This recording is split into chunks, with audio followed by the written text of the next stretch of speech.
Vamos falar agora sobre a enchente no Rio Grande do Sul, né? Tudo que está acontecendo, tudo que a gente está acompanhando, né? Com o Aldo Batista Neto, coronel da reserva do Corpo de Bombeiros aqui de Blumenau, para a gente analisar toda essa situação, hein, Neto? Bom dia, obrigado pela participação. Jorge, muito obrigado mais uma vez pela essa oportunidade de estarmos conversando sobre um assunto tão importante e tão atual. Eu gostaria de cumprimentar todos os ouvintes da Itaberá FM que se encontram nessa manhã ligados na 98.7, em especial nossa audiência qualificada, Jorge, o pessoal da Corrente da Vida, o pessoal da Lucas 648 lá de Minas Gerais que estão nos acompanhando pela internet agora. Olha que bacana. Profissionais de defesa civil que quando eu vim caminhando para cá já me postavam dizendo, estou aguardando o início, ou seja, cada vez mais as pessoas procuram informação e informação de qualidade, e a Itaberá FM tem se dedicado muito a isso. Parabéns, Jorge. Muito obrigado. Bom, vamos lá.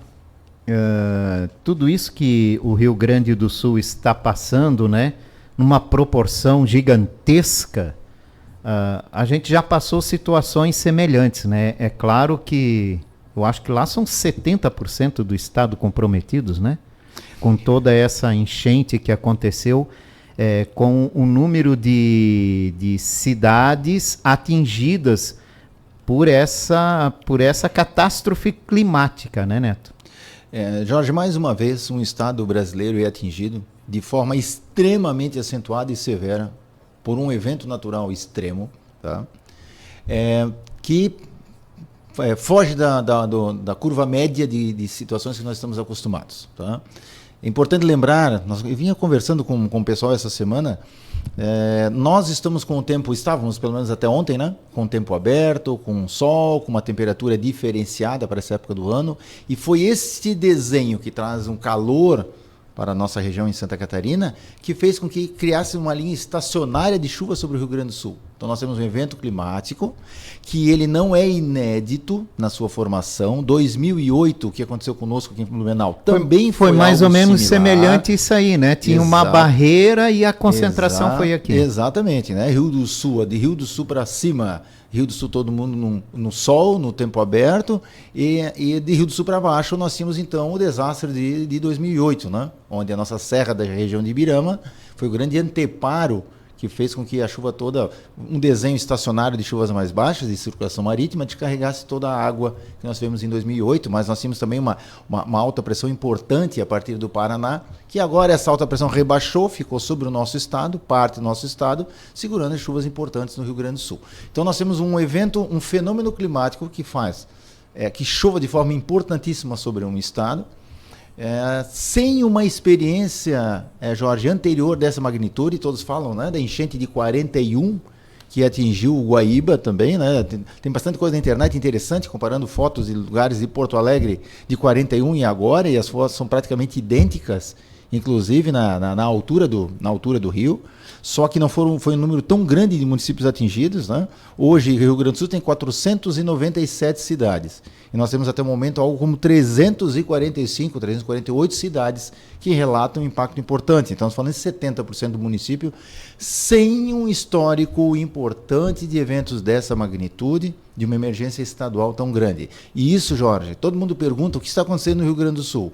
E eu vou lhe dizer, com a experiência que nós temos de trabalho, é exatamente estar muito distante de eventos severos. Tiveram um evento importante ano passado, bastante significativo também, e agora um mais grave ainda. Nos lembra um pouquinho 83, 84, né? Exato, sequência. Chegamos em 84, ninguém falava que 84, né? Não tinha na história duas enchentes, duas inundações graduais importantes, coladas com menos de um ano de diferença, e foi exatamente o que acontece no Rio Grande do Sul agora. Então nós temos um estado com um evento climatológico importante, sem uma recorrência importante, que permitam que as pessoas estejam mais perceptivas para essas situações, que os seus gestores compreendam e consigam lidar de forma adequada, e numa magnitude com um aporte, uma necessidade de recursos, com um aporte de forças de todos os lados, né? Nós temos aí praticamente a primeira experiência em 10 décadas de apoio internacional, né? Os vizinhos de fronteira entraram dentro do Rio Grande do Sul para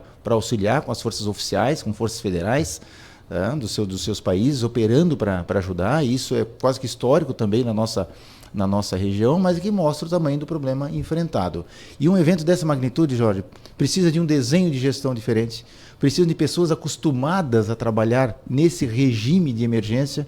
Isso nós não temos em muitos lugares do Brasil. Eu me pergunto, os últimos dias eu estava me perguntando, se um evento dessa magnitude o nosso Estado também estaria preparado.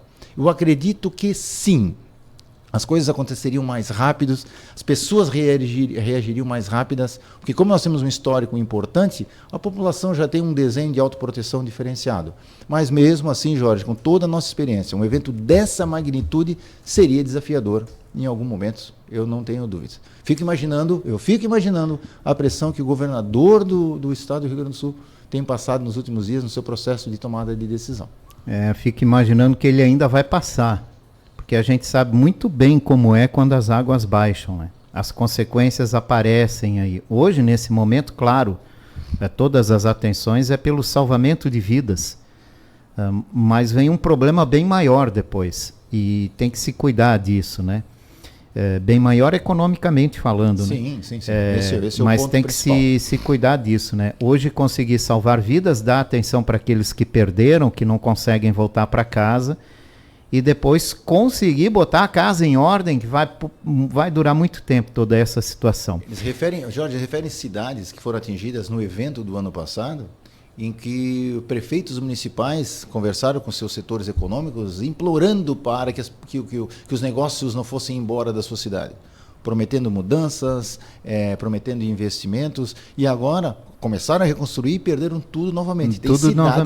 Tem cidades do Rio Grande do Sul que correm um sério risco de desaparecerem as suas estruturas, economicamente se tornarem inviáveis, porque a reconstrução, e a gente sabe, nós temos experiência com relação a isso, nós sabemos a dificuldade que é, como você bem citou, eles estão na fase do socorrer pessoas, acolher integralmente pessoas e animais, esperar isso tudo apaziguar e compreender o tamanho do investimento que é de recuperação. Jorge, isso é tão grave e isso é tão importante que há 2 dias atrás se modificou a legislação brasileira e nós temos novidades sobre repasse de recurso emergencial, que vem agora então como um desdobramento dessa emergência do Rio Grande do Sul e que vai afetar todos os estados do Brasil, uma mudança feita há 48 horas atrás na legislação brasileira de atendimento a vítimas de desastres. Aliás, uma mudança importantíssima, um avanço, diga-se de passagem, né? E isso também muito, né, Neto, porque Porto Alegre foi atingida, né? A capital, o centro ali onde tudo funciona. Lembrando que economicamente a gente tem que lembrar que o Rio Grande do Sul é um dos maiores produtores de grãos, né? Então, daqui a pouco o arroz vai estar num preço que a gente não sabe, milho e tudo mais. Isso tudo é uma cadeia, né, Jorge? O milho influencia na nossa criação, suinocultura, na por nossa exemplo, lá na região oeste, né, vai sofrer com isso, por causa dos animais. O leite, o Rio Grande do Sul é um dos maiores produtores de leite, então isso também vai refletir em produtos nas prateleiras de mercado Brasil afora, né? O Brasil já fala, inclusive, na importação de alguns alimentos para evitar uma subida desenfreada do valor dos produtos, né? Em outras regiões. Bom, Neto, a gente fala aqui da necessidade, né, de ação.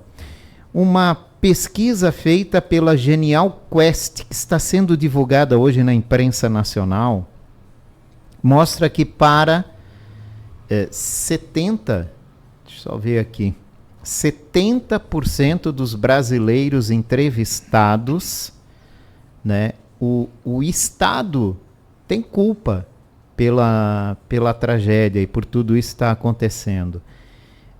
E 68%, o Estado tem a maior responsabilidade sobre a calamidade que assola o Rio Grande do Sul. Esse instituto ouviu 2.045 pessoas em várias regiões do país.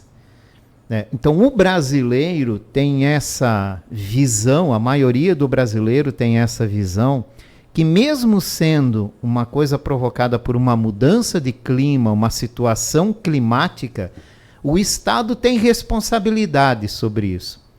Tem, Neto. qual é a responsabilidade do Estado por essas situações? Onde é que a gente pode jogar a responsabilidade? Qual é a responsabilidade, né? Onde é que a gente pode ver a ação do Estado, né? E pode até olhar e dizer, pô, aqui o Estado errou, não errou. Nós também tivemos esse tipo de situação, né?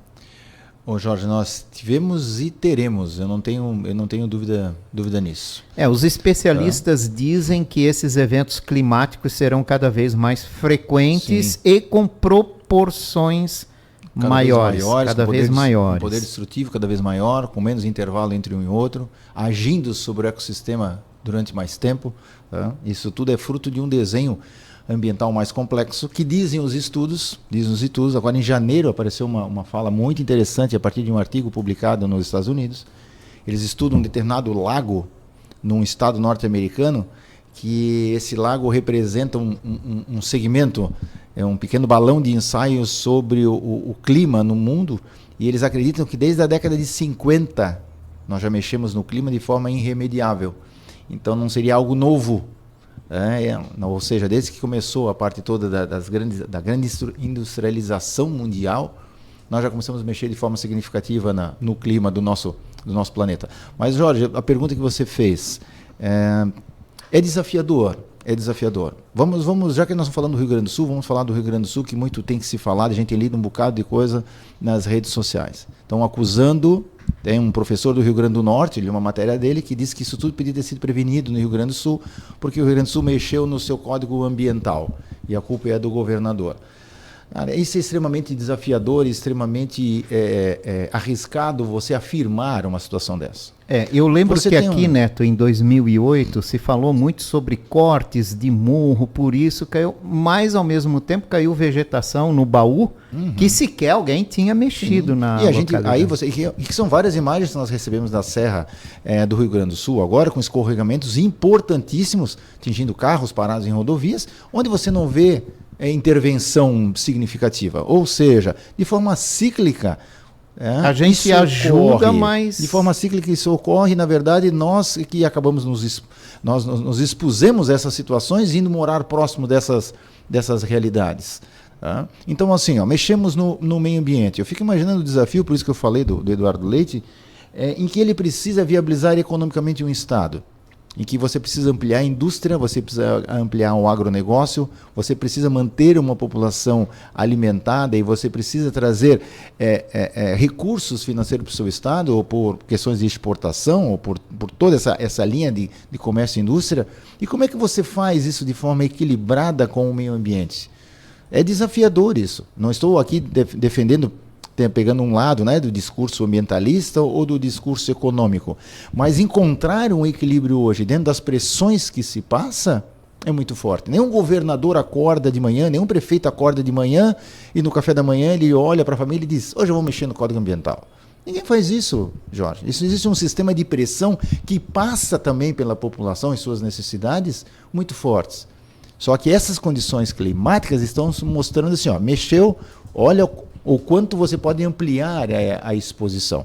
E nós estamos falando de coisas grandes, ao ponto de mexer em códigos ambientais, de você invadir áreas de várias. Vamos dar um exemplo. Outra coisa mais simples, do cidadão que bota pressão no vereador porque ele quer construir, quer ampliar o seu negócio no bairro onde ele mora, e agora é uma R1, zoneamento 1 residencial pleno, ele fica inconformado e ele usa mundos e fundos na tentativa de mudar a legislação vigente para permitir a ampliação dele. Então vai desde o pequeno movimento a movimentos maiores, mais estruturados, e que na busca de uma maior competitividade, de um retorno econômico maior, você expõe as pessoas, porque você começa a invadir seguranças ambientais. Viver nesse equilíbrio, para nós no sul da América do Sul, para nós especialmente em Santa Catarina, é muito delicada essa linha, Jorge. E aí o evento climático vem cada vez mais severo, o evento climático vem cada vez mais robusto. Eu já conversei isso contigo aqui num outro programa, e eu volto a dizer, em janeiro os caras lançaram um estudo falando do derretimento da região do Polo Sul, da mudança da densidade da água, que as correntes marítimas do Pacífico não conseguem mais subir ao Equador, não esfriam mais o Equador, a linha do Equador, como era anteriormente. Com isso está rebaixando a linha de calor da região central do planeta, aquecendo ainda mais a região da Amazônia, provocando ainda mais evaporação natural, ou seja, nós teremos cada vez mais eventos de chuva, que é a nossa realidade, por arrastamento de umidade em grande altitude, através de ciclones extratropicais rodando no oceano, que é o que nós estamos experimentando agora. Essa água só não veio de forma significativa a Santa Catarina por causa do bloqueio da temperatura que ocorreu. E aí castigou mais o Rio Grande do Sul, Exato. Senão seria mais distribuído, né? Uma realidade nossa, poderia ser mais distribuído, diluir, né, sobre 2, 3 estados e não concentrar como concentrou lá. Rio Grande do Sul tem as regiões de planícies importantíssimas. A gente está assistindo aí uma explicação de um professor que toda esta água desemboca na Lagoa dos Patos com um ponto de saída lá no extremo sul, com um único ponto de saída no oceano. Aí você entende por que em 41 o Guaíba ficou 32 dias fora do Leites, né, porque não conseguia escoar, e é uma coisa que pode acontecer agora, a partir desse final de semana. Né? Ou seja, as experiências são cíclicas, a gente não aprende com essa recorrência, né? Experimenta esse tipo de eventos. Um exemplo, o que acontece? Tá? Eu falei que a legislação mudou, tá? Então, para quem nos ouve, deixa eu contar uma coisa que ocorreu. No dia 7, agora, 2 dias atrás, 48 horas atrás, o gabinete do ministro da Integração e Desenvolvimento Regional muda a legislação brasileira de proteção e defesa civil. Agora vai funcionar o seguinte para o Brasil. Isso ainda carece de regulações importantes, mas que já tem essa orientação jurídica. Então, agora, o município decretou situação de emergência ou estado de calamidade de uma variação que vai de cidades de até 50 mil para cidades com mais de 100 mil habitantes.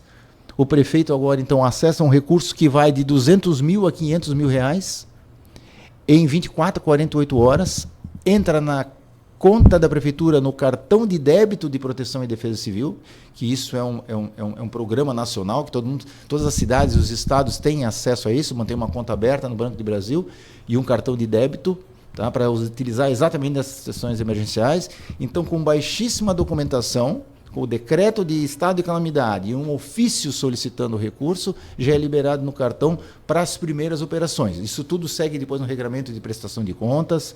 Tá? Eles acompanham um plano de trabalho um pouquinho mais robusto, porque 500 mil, depende da magnitude, é uma gota de água em cima da chapa quente.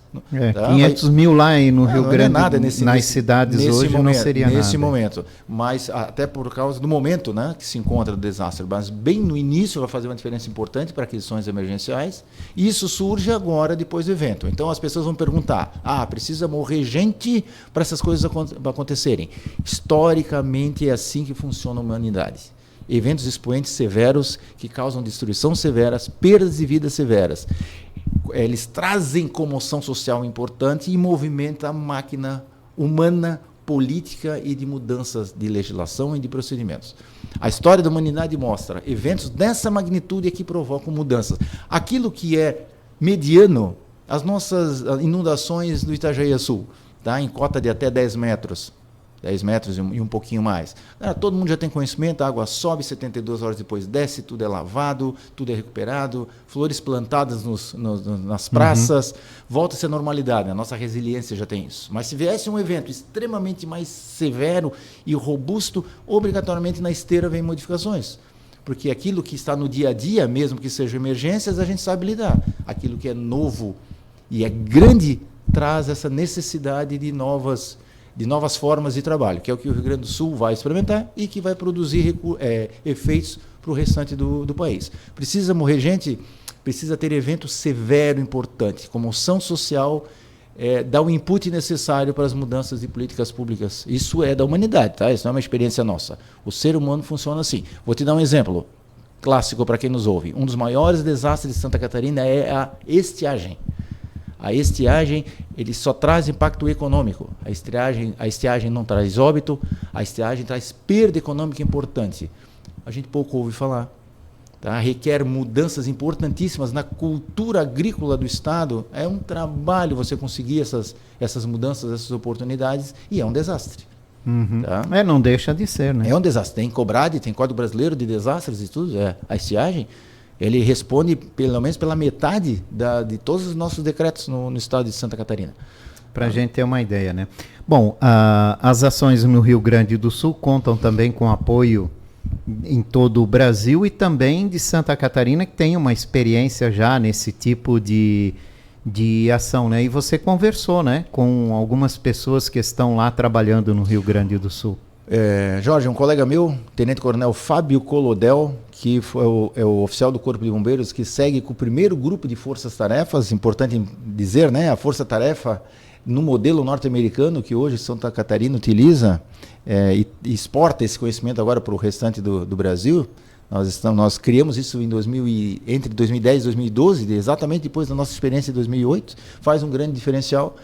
Os instrumentos que o governo do estado e o Corpo de Bombeiros utiliza para socorrer cidades nossas do estado, estados vizinhos, e o Tenente Coronel Fábio foi o que coordenou os primeiros 5 dias de operação, e ele manda então um áudio para nós, tá? Se você puder trazer aí para o nosso ouvinte, explicando um pouquinho de como foram as operações nos primeiros 5 dias no Rio Grande do Sul. Sou o Tenente Coronel Fábio Clodel, comandante das 7 equipes de força-tarefa do Corpo de Bombeiros Militar de Santa Catarina, que atuaram no estado do Rio Grande do Sul, no período do dia 1º a 5 de maio. Bem, o Corpo de Bombeiros Militar, né, enviou, foram ao todo 10 viaturas 4x4, 11 embarcações, 2 drones também e material específico de intervenção em áreas deslizadas. Tudo isso somado aos 32 bombeiros militares, foram uma equipe de frente que conseguiram realizar, né, ou atuar no momento mais crítico que o estado precisava. Primeiramente, atuamos na região de Lajeados, Santa Cruz do Sul, Cruzeiro do Sul, nos 3 primeiros dias, e quando a água desceu, chegando à região metropolitana de Porto Alegre, descemos para lá também, atuamos na cidade de Guaíba. Bem, é um cenário bem impactante que nossas equipes encontraram. Infelizmente, né, muitos animais mortos, e a água no nível dos telhados, pessoas aguardando socorro nos telhados, algumas pessoas já molhadas, né, aguardando socorro, um alento final.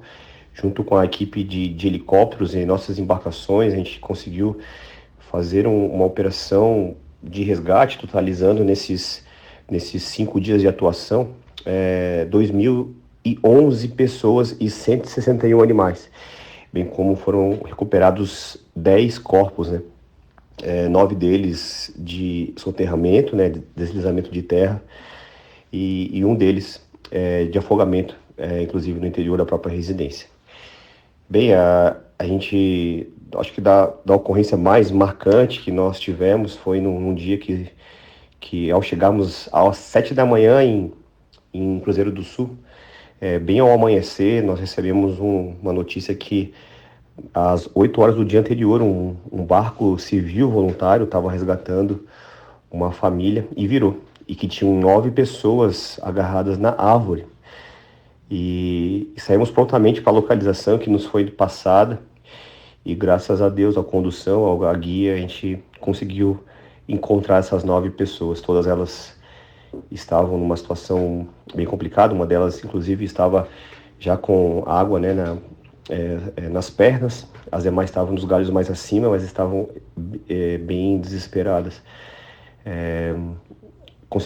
Tinha uma forte correnteza, nossa embarcação conseguiu chegar ali próximo e conseguiu retirar, né, todas essas 9 pessoas e levar para um local seguro. Creio que foi da ocorrência mais marcante, porque se demorássemos um pouco mais, né, essas pessoas talvez não aguentariam mais permanecer lá. Então a gente se sente orgulhoso da corporação que nós temos e da operação conjunta, né, e de ter recursos suficientes para poder fazer e dar o socorro necessário às vítimas desse desastre ambiental.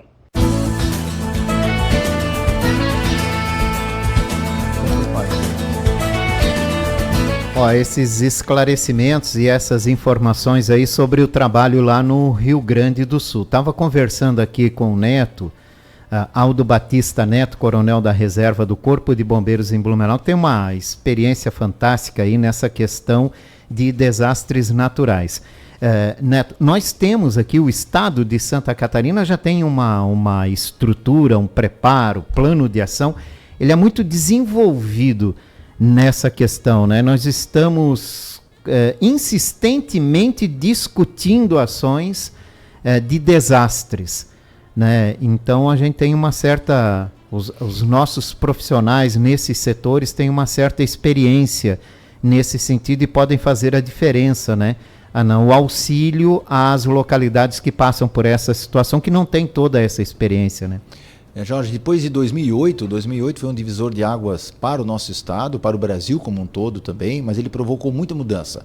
Nós temos instituições como a Celesc, nós temos instituições como o SAMU, CASAM, Corpo de Bombeiros de uma maneira muito especial, Polícia Militar. Hoje a Polícia Científica mudou a forma de trabalhar em desastres. Eles têm um núcleo que estuda as operações de Polícia Científica em situação de desastres.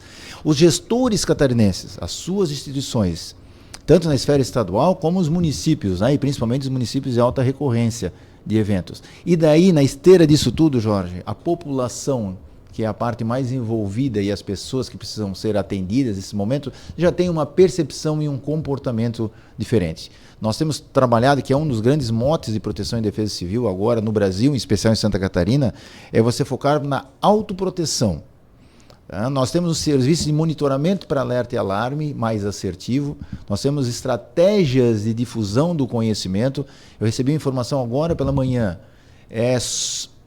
eu acredito que nas próximas semanas deva ser implantado um novo sistema no Brasil, que é o Cell Broadcast, que é você receber o alerta no seu telefone celular através da célula de telefonia, sem precisar de cadastro. Então ele vai mudar a forma de nós alertarmos isso no Brasil. Isso já estaria em uso, não fosse a pandemia, atrasou essa implantação, e agora está nos últimos ajustes. Isso ele foi feito principalmente para vislumbrar o turista que nos visita, ou as pessoas que não vão ao 4199 via SMS cadastrar o seu CEP, ou que não baixam um aplicativo orientado de proteção e defesa civil. Então agora, sem essa necessidade, ele vai receber um aviso. Uma mensagem. Um aviso. O próprio sistema identifica aqueles números daquela região e envia. Exatamente, não é mais pelo CEP como é atualmente, ele vai ser pela célula de telefonia celular. Então, se vocês estiverem em algum lugar do Brasil, numa praia do Nordeste, no centro de São Paulo, numa região rural de Santa Catarina, desde que tenha sinal de celular, se aquela região estiver dentro de um polígono traçado por um técnico, que vai ter um impacto importante, severo, que vai startar um desastre severo, você vai receber um alerta no seu telefone, vai tocar uma sirene no seu telefone. Se nós tivéssemos agora aqui, o meu telefone e o teu, tocaria uma sirene, e ele vai te pedir uma reação de minutos. Procure impacto severo, procure urgente abrigo. Ele não te dá uma tendência de 6 horas, como é hoje o nosso sistema. Sim. Ele é emergencial. Então, nós não vamos abandonar o que existe, a gente vai incrementar este. Procura abrigo que vai vir um aumento severo do rio nos próximos minutos. Ele vai funcionar nessa natureza. Deve ser implantado nas próximas semanas isso no Brasil. Bem interessante. Então, assim, mas isso vai trazer, Jorge, o que eu estava comentando, a necessidade de um comportamental das pessoas diferentes. Eu sou uma pessoa que mora numa cidade de alta recorrência, a minha casa e o meu trabalho estão em lugares com alguma vulnerabilidade, eu tenho que ter essa compreensão, eu tenho que estar preparado, eu tenho que ter condições de acessar informação de qualidade e assertiva para conseguir tocar o meu dia a dia, minhas atividades econômicas e manter a segurança da minha família. Tá? Essa é a lógica de vários países, em especial, nós já conversamos sobre isso, o japonês, né? Que não tem no Japão onde morar seguro, você tem que conviver com o risco aceitável. E é a nossa realidade. E o Rio Grande do Sul mostra isso agora. Não tenho dúvida alguma, né, de que o povo do Rio Grande do Sul, a partir do próximo ano, está mais suscetível a esse tipo de compreensão, e os seus gestores vão ter que mostrar uma mudança importante na esfera preventiva, preparatória, integração de instituições para trabalhar de forma responsiva, né, dar atendimento às pessoas. Ficou muito forte nesse evento agora, Jorge, como a gente nunca tinha visto, atenção aos animais. Você percebeu quanto a rede social está mostrando isso? Sim. Quantas equipes voluntárias, especializadas, local, federal, estão indo para tratar de animal doméstico, para tratar de animal de criação. Isso é uma coisa que startou principalmente dos eventos a partir de 2015 para cá. Então, hoje você já pede alimento de pronto consumo, água, roupa de banho e ração animal. Era uma coisa que no nosso tempo dos desastres maiores a gente não via isso no início aqui. Ou seja, vão ampliando as necessidades e tanto a comunidade como as instituições têm que se adaptar a essas situações. Vamos avançando, né, Neto? Vamos avançando. Todo evento severo, todo desastre é uma oportunidade de crescimento para todos. Para as pessoas, o indivíduo, suas famílias, os seus negócios, as gestões, né, os modelos de gestão aplicada, tudo é oportunidade de crescimento. Desde que você esteja preparado para isso, Jorge, você tenha essa compreensão. Passa pelo luto, chora o tempo necessário, mas foca no horizonte. Isso é muito, para quem trabalha com desastre, isso é muito importante. Você não vai conduzir sua vida olhando pelo retrovisor, olhando para o passado. Tu tem que olhar para frente. E para frente é a busca de resiliência contra os eventos gerados por desastre natural severo, que é uma realidade nossa e não tem como a gente fugir disso, Jorge. As situações vão ficar cada vez mais severas. Obrigado, Neto, pela participação mais uma vez aqui. Na próxima oportunidade, queria conversar contigo, né, sobre o impacto que isso vai trazer. A gente já falou um pouquinho aqui, mas as mudanças que vão acontecer. Isso a gente fala administrativamente, politicamente falando, né, da gestão pública que vai ter que mudar no Rio Grande do Sul depois disso tudo. Economicamente, talvez mude nesse sentido. Exato. Eu lembro que aqui, depois que a gente passou pelas grandes enchentes, quando você colocasse um imóvel à venda, a primeira coisa que se perguntava pega água. Depois de 2008, quando nós passamos por tudo, qual era a outra preocupação? Vais mexer no teu terreno, aqui tem deslizamentos, porque daí aqui eu não quero, eu não monto minha empresa, eu não monto nada, eu não quero morar. Então, provoca uma alteração, né? E as construções a partir de então mudam também, né? Se preparam mais para uma coisa que ninguém estava acostumado que voltou, né? Lembrando que Porto Alegre, por exemplo, que a gente pode utilizar como um exemplo, né? A última vez que isso tinha acontecido em 1941, né? Não sei se alguém acreditava que isso um dia podia voltar a acontecer, né? Mas aconteceu e agora fica a imagem de que acontece. Jorge, se não tivesse um intervalo tão grande de 41 até agora, se a cada 4, 6 anos Porto Alegre tivesse passado por um evento mais severo, o comportamento das pessoas teria outro. Bem diferente, tá? Né? Porque bem que a gente viu o comportamento esse de atendimento emocional muito bonito, né? A solidariedade acima de tudo, né? A região sul, o Brasil tem esse espírito solidário, né? Que é muito bacana. Exato. Obrigado, Neto, pela participação. Obrigado, Jorge. Lembrando que hoje já existem empresas, né, que conseguem prestar consultoria nessa área, principalmente para o segmento econômico. Um exemplo, a empresa Actio Gestão de Riscos e Desastres, né, www.actiogrd.com.br. Nós temos condições hoje já de apoiar empresas, indústria, comércio, para se preparar para esse tipo de evento, ser mais resiliente e continuar competitivo, mantendo a sua marca viável mesmo em lugares atingidos por desastres. Obrigado, abraço, ótima semana. Aldo Batista Neto, coronel da reserva do Corpo de Bombeiros Militar de Santa Catarina.